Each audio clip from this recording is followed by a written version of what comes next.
if you wanted to execute any group by, so this group by you need to execute, it is a basically from which table, then you can execute the where condition, then there is a group by, then there is a having. If you have any other condition on top of the grouping, then you can run the select, then there is a distinct, then there is a order by and the limit. So because there should not be any confusion how this particular things like that, correct? So you can select the column you wanted to into groups like that, right? Second list is basically columns that you wanted to group into a group by, right? But most important thing is that you need to understand how the particularly keywords and the flow will be getting executed, right?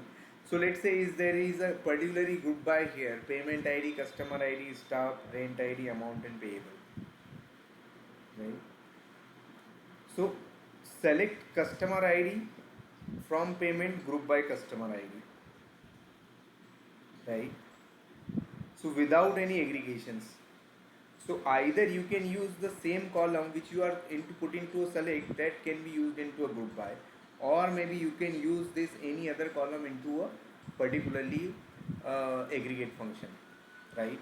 So you can use the same function customer ID and customer ID if you are using any other column, right, except the customer ID, then you need to put it into a group by, or sorry, put it into aggregate function like sum, max, mean, something like that.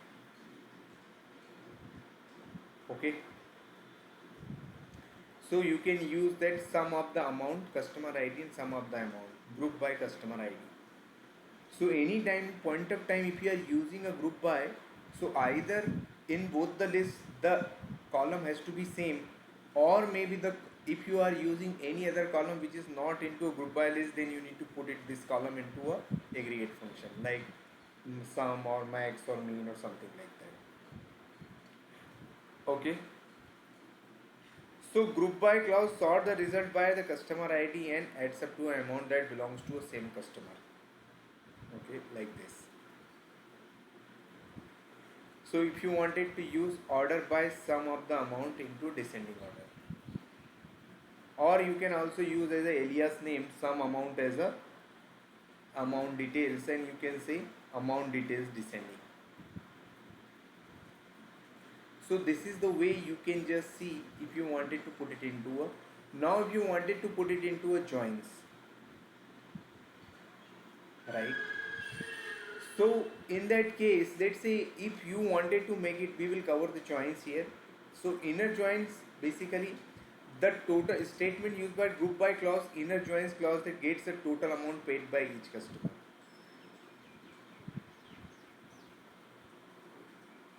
Okay. So select first name, then you can use that, right? Separate it last name and as a full name. So then you can specify sum of the amount as amount from the table, inner join customer using a customer ID. Group by full name. Okay, order by amount here. So we are just making the joining on the same table. So that is the basically we will just see that particularly how we can use it into a what we can call with particularly it with the joins. Okay, count, mean, max, that is the basically aggregate functions you can see. Okay. You can also use that particularly group by into multiple functions.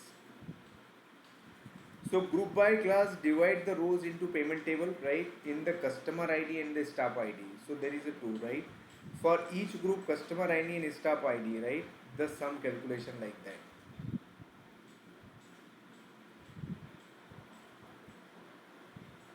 So this is the way you can see, right, customer ID and staff ID. So you can have multiple columns also into group by.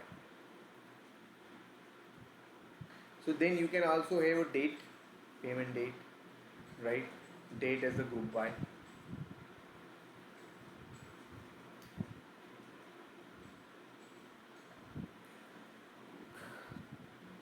Okay, so that is the basically you need to understand how the group by works. Then if you wanted to convert that timestamp, right, into, you can use the date function. So there are some ready-made functions which is available in our SQL if you wanted to convert something like that, right?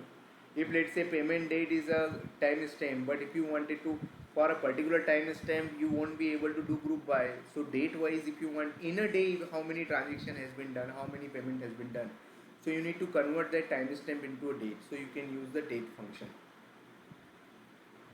okay, and then you can use like this.